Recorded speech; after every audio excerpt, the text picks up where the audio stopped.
My name's Sheila, and I've always dreamed of becoming a pediatrician. After years of hard work, I finally graduated from medical college and landed my first job at a local clinic. Life was good, but something was missing. I wanted more than just a career. I longed for a family of my own. One sunny afternoon, my best friend Jess called me up. "Sheila, I've got someone you need to meet," she said, her voice bubbling with excitement. "His name's Mike, and he's looking for something serious. I think you two would hit it off." I was skeptical at first. Blind dates weren't really my thing, but Jess was persistent. "Fine," I sighed. "Set it up." A week later, I found myself sitting across from Mike at a small coffee shop downtown. He was tall, with kind eyes and a warm smile that put me at ease almost immediately. "So, Sheila," he said, stirring his coffee. "Jess tells me you're a pediatrician. That must be rewarding." I nodded, feeling myself relax. "It is. I love working with kids." "What about you? What do you do?" As Mike talked about his job as an engineer, I found myself drawn in by his passion and humor. We chatted for hours, losing track of time until the barista politely informed us they were closing. From that moment on, Mike and I were inseparable.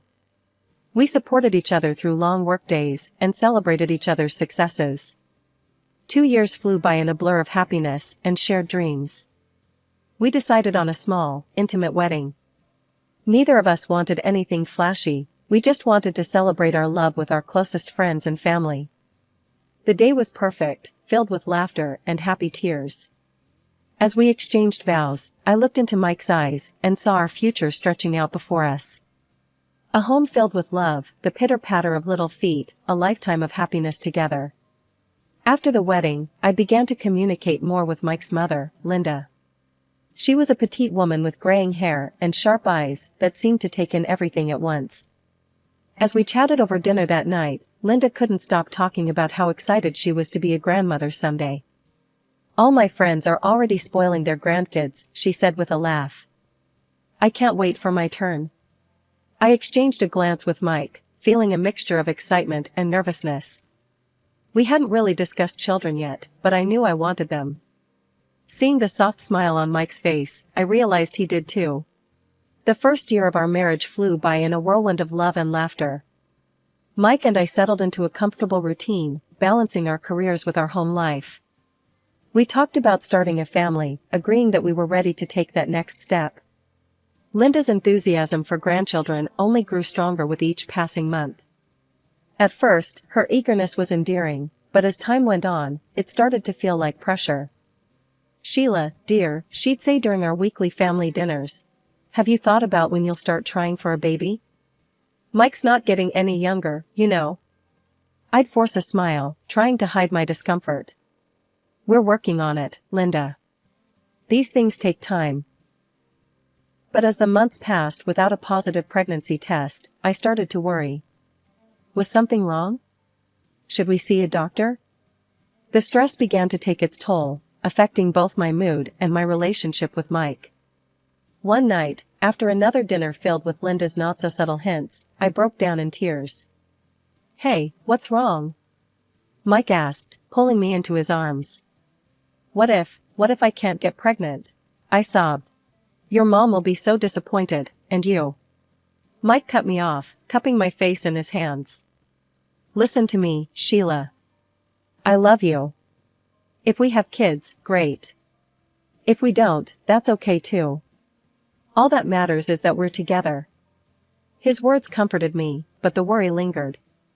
I decided to see my doctor, just to make sure everything was okay. Dr. Anderson, a kind older woman with salt and pepper hair, ran a series of tests. When the results came back, she called me into her office. "Everything looks normal, Sheila," she said with a reassuring smile. "Sometimes these things just take time. Try to relax and let nature take its course." We decided to stop actively trying and just enjoy our life together. I focused on eating right and living healthily, hoping it would help our chances. As our third wedding anniversary approached, I started to feel different. My breasts were tender, and I felt nauseous in the mornings. Could it be? With shaking hands, I took a pregnancy test. As I waited for the results, I paced our small bathroom, my heart pounding. When the timer on my phone beeped, I looked at the test. 2 pink lines. Positive. When Mike got home from work, I could barely contain my excitement. I'd wrapped the positive test in a small box with a bow. "What's this?" he asked, looking confused. "Open it," I urged, grinning from ear to ear. As he lifted the lid and saw the test, his eyes widened. Are we?" I nodded, happy tears spilling down my cheeks. "We're having a baby." That night, as we lay in bed, Mike's hand resting protectively on my stomach, I felt a peace I hadn't known in months. Everything was falling into place. The next day, we called Linda to share the news. Her excited shriek nearly deafened me. "Oh, this is wonderful," she cried. "I'm going to be a grandmother." "When are you due? Do you think it's a boy or a girl?" "Oh, I have so much shopping to do." As Linda rattled on, I exchanged an amused glance with Mike. Our journey to parenthood was just beginning, and despite the challenges we'd faced, I couldn't wait to see what the future held. The weeks following our announcement were a whirlwind of excitement and preparation. Mike and I threw ourselves into getting ready for the baby, transforming our spare room into a nursery. We painted the walls a soft yellow, assembled a crib, and filled drawers with tiny clothes. Linda's enthusiasm knew no bounds. She showered us with gifts, onesies, blankets, toys, and called almost daily with advice and questions.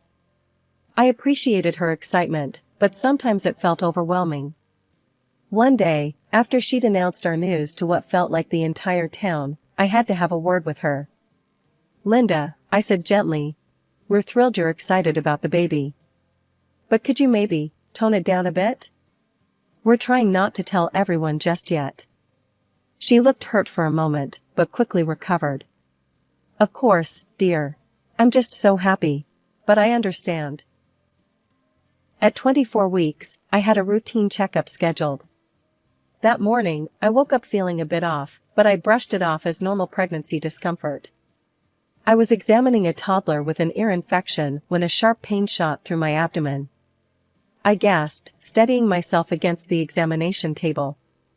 "Dr. Sheila," my nurse, Jenny, asked, concern evident in her voice. "Are you okay?" I opened my mouth to respond, but another wave of pain hit me. This time, I felt something warm trickling down my legs. I looked down in horror, to see blood staining my scrubs. "Jenny," I whispered, my voice shaking, "I need help." The next few moments were a blur. Jenny called for assistance, and suddenly I was surrounded by my colleagues. As they prepped me for surgery, I grabbed her hand. "Save my baby," I pleaded, tears streaming down my face. "Please, save my baby." The last thing I remember before the anesthesia took hold was praying for a miracle. When I woke up, the first thing I noticed was the pain, a dull, throbbing ache in my abdomen. Then I realized something was missing. My bump. My baby. Mike was by my side, his eyes red and puffy from crying. When he saw I was awake, he took my hand, squeezing it gently. "Sheila," he said, his voice breaking. "I'm so sorry. They couldn't save the baby." Dr. Rodriguez came in then, her face grave. "Sheila, I'm so sorry for your loss. We did everything we could, but the placental abruption was too severe. We had to perform a partial hysterectomy to save your life. I'm afraid you won't be able to carry children in the future." Her words hit me like a physical blow. Not only had I lost my baby, but I'd lost any chance of ever carrying another child. I broke down, sobbing uncontrollably as Mike held me, his own tears falling silently. The days following my return home from the hospital were the darkest of my life. The nursery we had lovingly prepared now stood as a painful reminder of our loss. Returning to work was a challenge I wasn't sure I was ready for. How could I care for other people's children when I'd lost my own? But I knew I couldn't hide away forever. My first day back, I barely made it through the door before breaking down. The sympathetic looks from my colleagues, the sound of children in the waiting room, it was all too much. Dr. Thompson, the clinic director, called me into his office. "Sheila," he said gently, "I can't imagine what you're going through. But I want you to know we're here for you. If you need more time or if you'd like to consider a different role for a while, just say the word." His kindness broke through the wall I'd built around my emotions. Through tears, I admitted, "I don't think I can face treating children right now. It's too painful." Dr. Thompson nodded understandingly. "How about working as an administrator for a while? You know the clinic inside out, and it would give you time to heal without the daily reminders." Grateful for the lifeline he'd thrown me, I agreed. The change in roles gave me something to focus on, a way to feel useful without constantly confronting my loss. At home, Mike and I started seeing a grief counselor. Dr. Evans, a calm, compassionate woman, helped us navigate the turbulent waters of our emotions. "It's okay to not be okay," she'd remind us. "Grief isn't linear. There will be good days and bad days. The important thing is to face them together." Slowly, painfully, we began to heal. We talked about our lost child, sharing our dreams and sorrows. We cried together, held each other, and gradually found moments of peace amidst the storm of grief. But Linda remained a constant source of tension. She seemed unable or unwilling to understand the depth of our loss or the permanence of our situation. Things came to a head at my birthday dinner. Mike had arranged a small gathering, just close family and friends. It was the first time I'd felt up to socializing since the loss. But it was Linda who started the conversation first. "Sheila, dear," she said, "I've been doing some research. There are all sorts of new fertility treatments these days. I'm sure if we find the right doctor." I cut her off. "You know," I said cautiously, "Mike and I have been talking. We've been thinking that maybe, someday, we might consider adoption." The table fell silent. I looked around, hoping for support, but was met with mixed reactions. Mike squeezed my hand encouragingly, but Linda's face twisted in disgust. "Adoption," she spat out the word as if it tasted bad. "Oh no, that won't do at all. Can you imagine? Some stranger's child, probably with all sorts of problems. Who knows what kind of family they came from? No, you need your own child, not some cast-off." I felt as if I'd been slapped. Mike's face darkened with anger. "Mom," he said, his voice dangerously low, "I think it's time for you to leave." As Linda gathered her things, muttering about ungrateful children, I sat frozen, tears streaming down my face. Our healing, as fragile as it was, felt shattered all over again. In the days that followed, Linda tried to reach out, leaving voicemails and sending text messages. But neither Mike nor I was ready to face her. We needed time to process and heal. At work, I threw myself into my new administrative role. The distance from direct patient care was helping, but I still felt a pang every time I heard a child's laughter echoing down the hallway. Dr. Thompson was supportive, always checking in to make sure I was coping okay. One afternoon, as I was filing some paperwork, I overheard two nurses talking in hushed tones.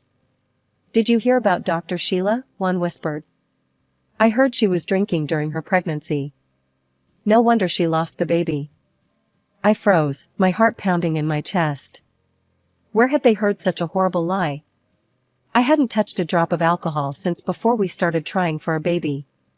Shaking, I retreated to the bathroom, locking myself in a stall as tears streamed down my face. How could anyone think that? How could they be so cruel?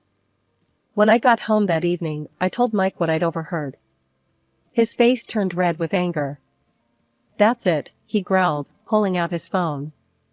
"I'm calling my mother. She's the only one who would spread such vicious lies." I listened as Mike confronted Linda, his voice rising with each passing moment. "How dare you," he shouted. "Do you have any idea what you've done? If you don't stop this right now, we're going to the police. This is slander, Mom." After he hung up, Mike pulled me into a tight embrace. "I'm so sorry, Sheila. I never thought she'd stoop this low. The next day, the rumors at work seemed to have mysteriously dried up. No one mentioned anything about drinking or my lost baby. It seemed Linda had gotten the message. But our relief was short-lived. A few days later, I opened our mailbox to find a postcard. On the front was a picture of a happy family with young children. When I turned it over, my blood ran cold. In bold letters, someone had written, "You will never be a mother." The postcards kept coming, each one more hurtful than the last. Then, one morning, we opened our front door to find a horrifying sight. A doll, smeared with what looked like blood, hung from our porch with a note attached, "This is what you did to your baby." I collapsed, overcome with grief and horror. Mike caught me, his own face a mask of shock and rage. As he helped me inside, a thought struck him. "The neighbors," he said suddenly. "The Johnsons across the street have security cameras. Maybe they caught something." While I sat trembling on the couch, Mike went to talk to our neighbors. He returned an hour later, a grim look on his face and a flash drive in his hand. "You're not going to believe this," he said, plugging the drive into our TV. The grainy footage showed our porch in the early hours of the morning. A figure approached, hung the doll, and quickly retreated. Even in the poor quality video, there was no mistaking who it was. Linda. We stared at the screen in disbelief. How could she do this? How could a mother be so cruel to her own son and daughter-in-law? We pulled up to Linda's tidy suburban home, its cheerful exterior a stark contrast to the ugliness we were about to confront. Mike took a deep breath, squeezing my hand before we got out of the car. "Ready?" he asked, his voice tight with tension. I nodded, not trusting myself to speak. We walked up to the front door, and Mike rang the bell. Moments later, Linda appeared, her face lighting up at the sight of us. "Mike. Sheila. What a lovely surprise," she exclaimed, reaching out to hug us. Mike stepped back, his face hard. "We need to talk, Mom. Now." Linda's smile faltered, but she ushered us inside. Once we were seated in her living room, Mike didn't waste any time. "We know what you've been doing," he said, his voice cold. "The postcards, the doll." Linda's face went pale, then flushed with indignation. "I don't know what you're talking about." "Save it, Mom," Mike cut her off. "We have proof." I pulled out the flash drive and handed it to Mike. He plugged it into Linda's TV and played the security footage. We watched in silence as the video showed Linda hanging the blood-smeared doll on our porch. When the video ended, Linda sat in stunned silence, her mouth opening and closing like a fish out of water. "Why?" I finally asked, my voice breaking. "How could you do this to us?" "To me?" Linda's face crumpled, tears filling her eyes. But instead of remorse, I saw only anger and bitterness. "You," she spat, pointing a finger at me. "You're the reason my son doesn't have children. You're damaged goods, and you're keeping him from having a family." Her words hit me like a physical blow. I recoiled, tears springing to my eyes. Mike stood up, his face contorted with rage. "That's enough," he shouted. "Sheila is my wife, and I love her. What happened wasn't her fault. If you can't accept that, if you can't treat her with respect, then you're no longer a part of our lives." As we turned to leave, Linda called out, her voice desperate. "Wait. I'm sorry. I didn't mean. I just wanted grandchildren so badly. Please, don't go." But we didn't look back. We walked out of Linda's house, closing the door on that chapter of our lives. Over the next few weeks, we focused on healing.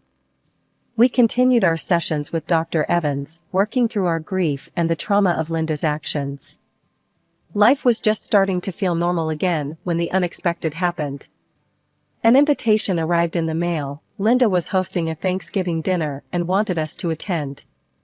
She wrote that she wanted to make peace and promised a celebration we'd remember for a lifetime. I was immediately wary. After everything that had happened, it was hard to trust Linda's intentions. "I don't know about this, Mike," I said, handing him the invitation. It feels off. Mike read it, his brow furrowed. I know, but she's still my mom, Sheila. Maybe she's genuinely trying to make amends? I could see the hope in his eyes, the love he still held for his mother, despite everything. It tugged at my heart. Okay, I agreed reluctantly. We'll go. But at the first sign of trouble, we leave. Deal? When Thanksgiving arrived, we drove to Linda's house with a mix of hope and apprehension. The house was full of relatives and friends, all chatting and laughing. Linda greeted us warmly, as if the past few months had never happened. But then, halfway through the evening, the doorbell rang. Linda excused herself to answer it, and when she returned, she wasn't alone. With her was a woman I'd only seen in old photos, Mike's ex-fiancée, Jessica. My stomach dropped.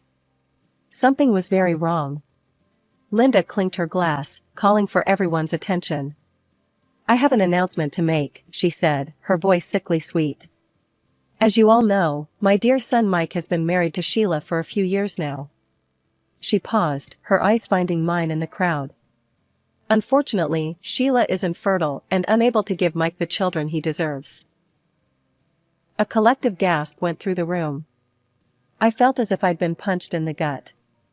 Mike grabbed my hand, his face a mask of shock and anger.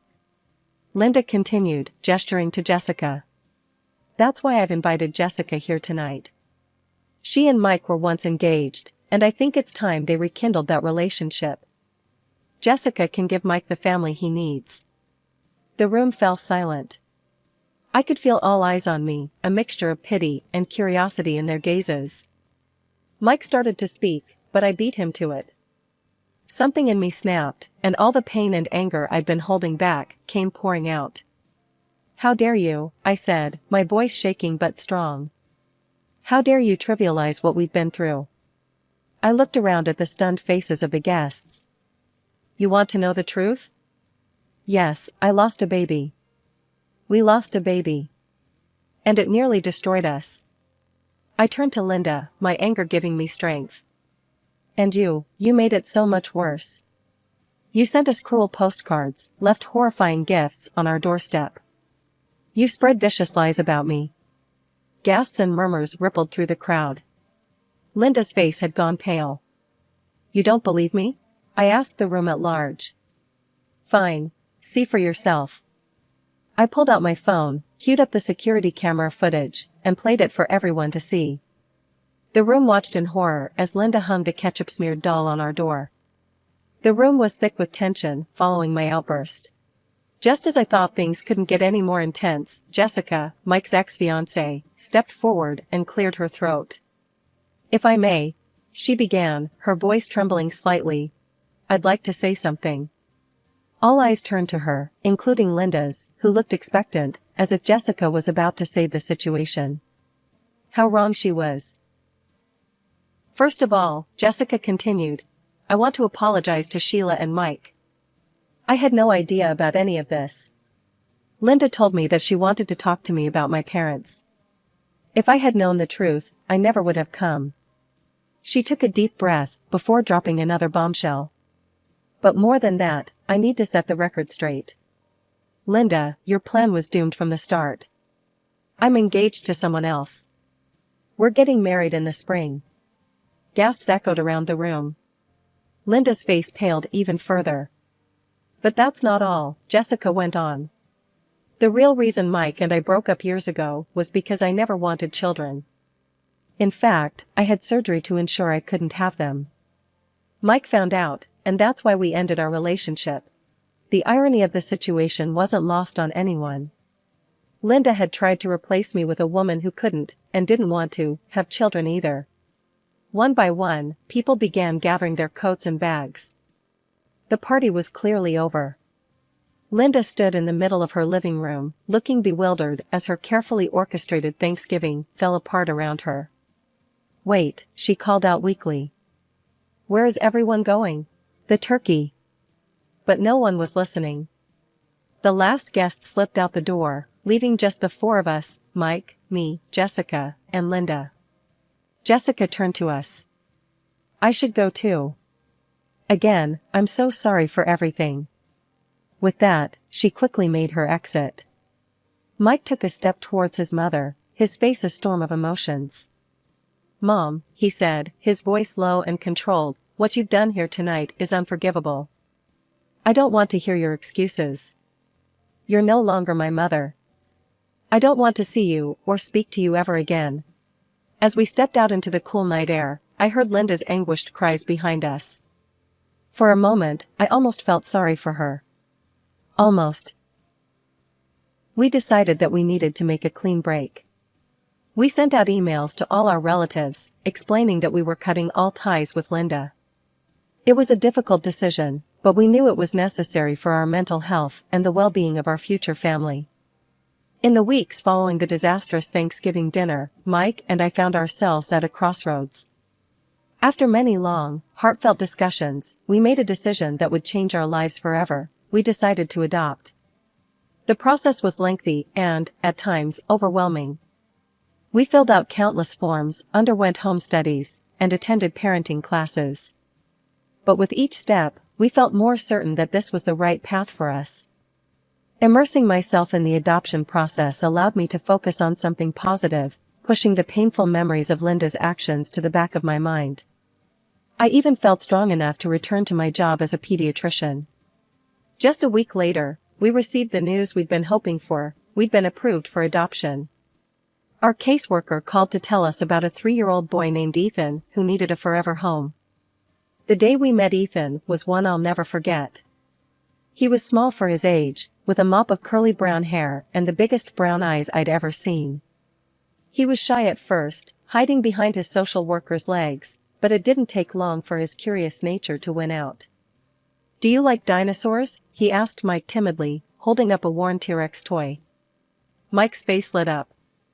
"I love dinosaurs. Did you know that T-Rex had the strongest bite of any land animal ever?"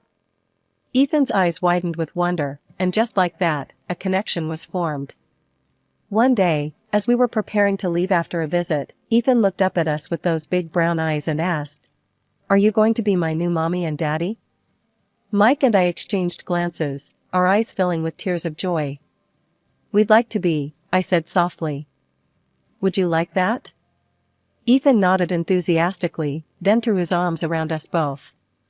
As we drove home that day, my heart felt fuller than it had in years. We still had a long road ahead, paperwork to complete, adjustments to make, a lifetime of love to give. But for the first time in a long time, I felt truly hopeful about the future.